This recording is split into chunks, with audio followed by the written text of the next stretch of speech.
শাহবাগ থানার সামনে অবস্থান নিয়েছিলেন ঢাকা বিশ্ববিদ্যালয়ের শিক্ষার্থীরা। দর্শক, আপনাদেরকে সরাসরি সংযুক্ত করেছি এই থানার সামনে থেকে, এবং যেখানে কিন্তু ঢাকা বিশ্ববিদ্যালয়ের শিক্ষার্থীরা বা সহপাঠী শাহরিয়ার আলম সাম্য হত্যাকাণ্ডের দৃশ্যমান কার্যক্রম সম্পর্কে জানতে কিন্তু শাহবাগ থানার সামনে এসেছিলেন, এবং তারা বলছিলেন তারা যে 48 ঘন্টার আলটিমেটাম দিয়েছিলেন সেই 48 ঘন্টার আলটিমেটাম ইতিমধ্যে কিন্তু শেষ হয়েছে, এবং শেষ হওয়ার পরই তারা কিন্তু এসেছেন শাহবাগ থানার সামনে। এই মুহূর্তে কিন্তু শিক্ষার্থীরা শিক্ষকদের আশ্বাসের পর তারা চলে যাচ্ছেন তাদের বিভাগের দিকে, ক্যাম্পাসের দিকে, এবং কথা বলছিলেন শিক্ষকরা। আমরা একটু শুনতে চাই।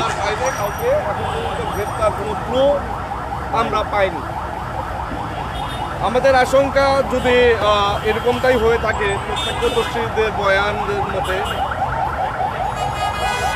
কয়েকজন দুষ্কৃতিকারীকে ওই রাত্রেই সাধারণ জনগণ ধরেছিল এবং পুলিশের হাতে সোপর্দ করেছিল। এই পরবর্তীতে পুলিশ তাদেরকে গ্রেপ্তার দেখায়। কথা বলছিলেন শাহরিয়ার আলম সাম্যের ভাই সৈকত। তিনি কিন্তু কিছুক্ষণ আগে শিক্ষার্থীদের উদ্দেশ্যে কথা বলেছেন, এবং তার কথার পরই কিন্তু শিক্ষার্থীরা এই স্থানটি অর্থাৎ শাহবাগ থানার সামনে থেকে চলে গেছেন। এই মুহূর্তে কথা বলছিলেন তিনি গণমাধ্যমে। গেল কিভাবে, আদৌ যাকে ধরে পুলিশের হাতে দেওয়া হয়েছিল অনুরূপ ব্যক্তি পরবর্তীতে গ্রেপ্তার হয়েছে কিনা, এবং যদি ছেড়ে দিয়ে থাকে পুলিশ কেন ছেড়ে দিল, এখানে পুলিশের উপরে কোনো প্রেশার ছিল কিনা ছেড়ে দেওয়ার জন্য, এই বিষয়গুলো আমাদের প্রশ্ন আছে। সর্বোপরি বিশ্ববিদ্যালয়ের অভ্যন্তরে একটা জায়গায় আমার ছোট ভাইয়ের যে মোটরসাইকেল ছিল সেখানেও ঢাকা বিশ্ববিদ্যালয়ের লোগো ছিল। সেই লোগো থাকা অবস্থায় বহিরাগত কিছু ছেলে যদি বার্গেনিংও করে, হাতাহাতি কিলাকিলি, এখানে ছুরি নিয়ে আসার কোনো অপশন ছিল না।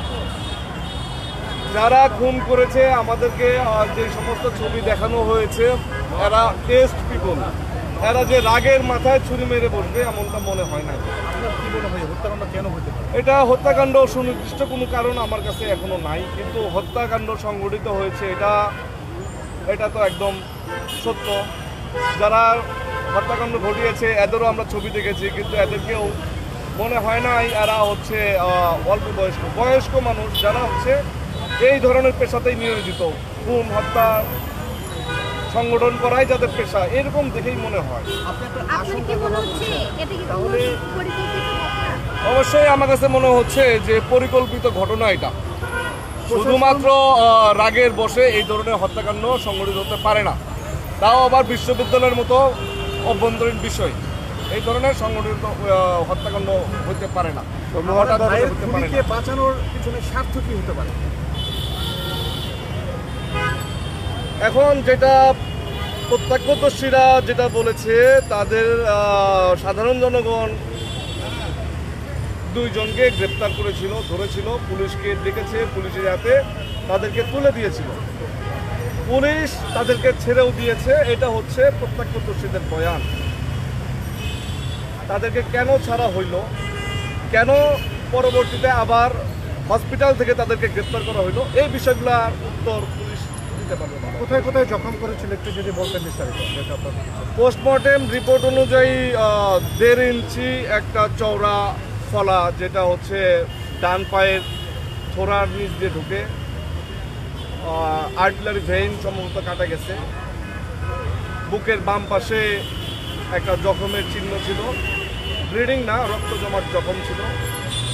ঘাড়ে কিছু হালকা স্পট ছিল, কিন্তু ওইটা ইনজুরত না, মূলত পায়ের জখমটাই মারাত্মক ছিল। আপনার ভাইয়ের খুন যদি কেউ বাঁচাতে চায়, তাহলে বিচারটা যে আপনারা পাবেন সেটা আপনারা নিশ্চিত কীভাবে হতে পারছেন? আমরা আইনের প্রতি শ্রদ্ধাশীল, বিচার আমরা পাবই।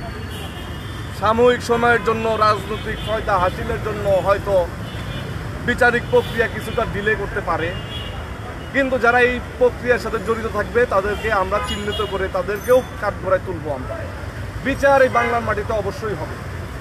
একটা হত্যাকাণ্ড, আমাদের কুরআনেই বলা আছে, হত্যাকাণ্ড যদি সংঘটিত হয়, যে হত্যা করবে তাকেও আল্লাহ তাআলা ক্ষমা করবেন না। সমুবাইয়ের কি কোনো শত্রু ছিল বা আপনাদের কি কোনো ঘরের শত্রু? না, আমাদের কোনো পারিবারিক শত্রু নাই, কখনো ছিল না।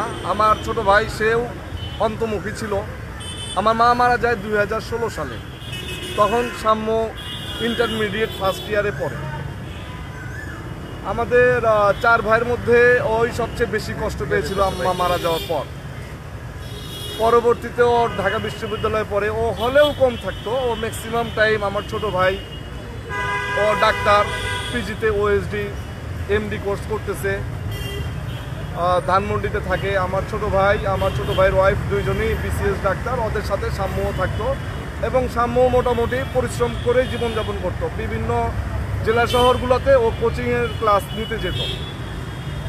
তো এরকমভাবে বলতে চিন্তা করলে দেখা যায় যে আমাদের আসলে শুভাকাঙ্ক্ষী ব্যতীত শত্রু কখনো তৈরি হয়নি। আপনার ভাই মারা যাওয়ার পর থেকে এই যে বিচারটা কথা বলছিলেন শাহরিয়ার আলম সাম্যের বড় ভাই সৈকত, তিনি কিন্তু কিছুক্ষণ আগে এখানে এসে উপস্থিত হয়েছিলেন।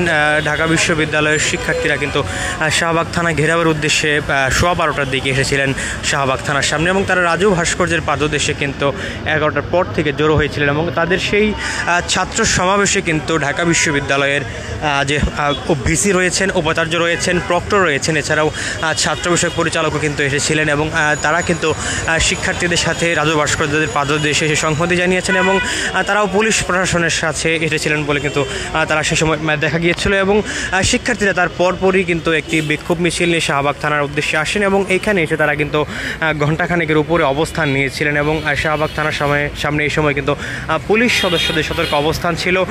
তবে শিক্ষকদের একটি অংশ অর্থাৎ শাহরিয়ার আলম সাম্য হত্যাকাণ্ডের ঘটনায় তার বিভাগের শিক্ষকরা কিন্তু গিয়েছিলেন থানার ভেতরে এবং পুলিশ কর্মকর্তাদের সাথে কথা বলেছিলেন এবং শিক্ষার্থীরা সেই সময় শিক্ষার্থীদের একটি প্রতিনিধি দল কিন্তু শিক্ষকদের সাথে গিয়েছিলেন এবং শিক্ষকরা সেই বৈঠক শেষে কিন্তু এসে শিক্ষার্থীদের উদ্দেশ্যে কথা বলেছিলেন এবং তারা যেমনটি জানিয়েছিলেন শিক্ষার্থীদের এই আন্দোলনের প্রেক্ষিতে অর্থাৎ 48 ঘন্টার যে আলটিমেটাম এবং দৃশ্যমান পদক্ষেপ সম্পর্কে শিক্ষকরা জানাচ্ছিলেন যে পুলিশ ইতিমধ্যেই কিন্তু আরও একজনকে গ্রেফতার করতে সক্ষম হয়েছে, অভিযুক্ত আরও একজনকে অর্থাৎ সর্বমোট 4 জনকে গ্রেফতার করতে সক্ষম হয়েছে এবং শিক্ষকরা যেমনটি শিক্ষার্থীদের উদ্দেশ্যে বলছিলেন তাদের প্রত্যেকের 6 দিনের রিমান্ড কিন্তু মঞ্জুর হয়েছে এবং আজকে থেকে সেই রিমান্ড কিন্তু শুরু হবে এবং এরপরই কিন্তু জানা যাবে সেই মামলার হত্যাকাণ্ডের ঘটনা সম্পর্কে।